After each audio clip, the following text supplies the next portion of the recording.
Eu sou o Gustavo e bora se atualizar com as notícias. Aqui eu vou fazer o fechamento do mês de agosto considerando os últimos 15 dias. Então bora lá para as notícias. Primeira dela, outro capítulo envolvendo a Rússia foi o anúncio de manutenção num gasoduto. E isso vai interromper o fornecimento de gás para a Europa por 3 dias. E isso é péssimo para a Europa de forma geral, tanto que tem uma outra notícia complementando então essa informação. A consequência disso a gente viu. O euro cai sob efeito combinado dos temores da recessão na Europa e das turbulências financeiras alimentadas por um novo aumento dos preços da energia na região. Então, o que uma coisa tem a ver com a outra, a Europa usa o gás da Rússia para sua energia. Então, isso já tem gerado muita inflação, né? A guerra entre Rússia e Ucrânia. Então, esse receio da recessão, já que terá novos gastos com energia também. Além, obviamente, de tornar isso mais caro, qual outra fonte vai usar, eles estão até discutindo nuclear, carvão e por aí vai. Então gera um caos muito gigantesco, o Putin deu um nó tático aí na Europa e no mundo de forma geral, coloca ela aí numa situação muito delicada. Por isso que é importante continuar acompanhando a guerra, esses efeitos que acabam impactando o mundo de forma geral. E aí, no caso, um destaque para a Europa. Outra notícia foi o anúncio do presidente do Federal Reserve, lá dos Estados Unidos, né, o banco central dele. Ele participou de um evento e disse que sim, vai continuar com as políticas monetárias visando aumentar os juros. Isso mesmo que afete as famílias e as empresas. Por quê? Os juros caro diminui o consumo, o empréstimo para as empresas fica caro e isso gera uma tensão, né, um receio de desacelerar a própria economia. Mas é fundamental para conter a inflação. Então a inflação ainda está muito alta no Brasil, nos Estados Unidos e no mundo. Então essa medida, por mais que a gente já esperava, já que a inflação estava alta, ainda gerou impacto nas bolsas. E é a próxima notícia que a gente lê aqui. Não só as bolsas do mundo afora e as criptos sentiram esse impacto, né, desse impacto, entre aspas, desse discurso. Então, obviamente, caíram, que é aquele movimento natural. A renda fixa está pagando mais, a galera sai da renda variável e vai para a renda fixa. Além do medo, né, da recessão, também as pessoas ficam com aversão a ativos de risco.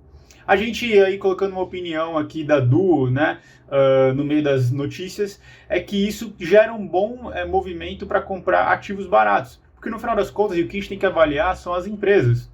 Então vamos pegar um exemplo da Duo. Como que está a Duo nesse cenário? Ela está continuando tendo cliente, está crescendo, está tendo lucro? Pô, sim, então é uma boa empresa. Ah, beleza, então eu vou investir.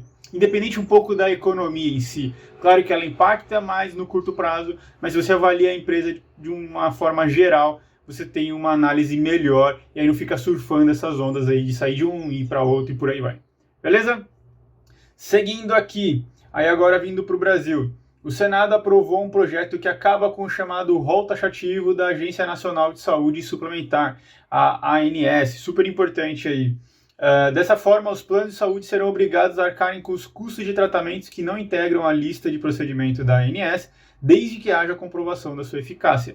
Então, não faz muito tempo, inclusive a gente falou aqui, que estavam tirando isso do plano de saúde. Até naquela época tinha um olhar um pouco com relação a custos, né? Já que está tirando alguns exames, alguns procedimentos da lista, poderia ter essa consequência. Agora o Senado volta e vota a prova, né, para que alguns procedimentos comprovando a eficácia voltem e o plano de saúde arque com isso.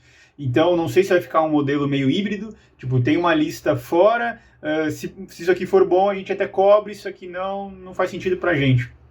Vamos entender, mas essa novela de vai e volta é muito ruim. Vamos ver como que vai continuar nos próximos dias, próximas semanas, próximos meses, o desenrolar, até porque só foi aprovado no Senado, tem todo o procedimento até chegar no presidente e por aí vai, tá bom? Seguindo aqui, o governo propõe salário mínimo para 2023 de R$ 1.302, sem aumento real, já que se você for pensar que hoje o salário mínimo está R$ 1.212, um aumento de R$ 90, isso significa 7,43%. E o que quer dizer não teve um aumento real? Não é superior à inflação. Até saiu uma notícia aqui da inflação que complementa essa daqui com relação ao número. Vou ler e depois eu ligo uma na outra. IPCA 15, que é aquela avaliação do meio do mês, certo? Então saiu o IPCA 15, deflação histórica de 0,73%, redução do ICMS sobre combustíveis e energia elétrica, e isso faz ficar a inflação acumulada nos últimos 12 meses de 9,6%. Então vamos por parte. 9,6% em 12 meses é maior que 7,43% do aumento do salário mínimo. Então, para você ter um aumento que você tem um poder de compra maior, ou seja, um aumento real, teria que ser superior a esses 9%. Então, tem alguns mesezinhos aí para o governo conter a inflação e ficar abaixo desses 7% para sim, de fato, ser um aumento bom. Senão, isso só está corrigindo a subida do preço das coisas. E aí, no final das contas, não serve de muita coisa. Tá? E um outro ponto é que a inflação caiu porque o ICMS reduziu. Então não parece uma coisa muito orgânica, ainda tem que estimular a produção tem que ser mais pulsante, mais presente para ter mais produtos na prateleira e aí com mais escolhas, tem mais oferta e aí sim diminui o preço de forma geral. Tá? Então é uma coisa que ainda precisa se estruturar, ainda está meio no curto prazo, meio que na canetada e isso não é positivo pensando no longo prazo. Seguindo aqui as duas últimas amarradinhas notícias, a Enel mantém bandeira tarifária verde para o mês de setembro, super positivo.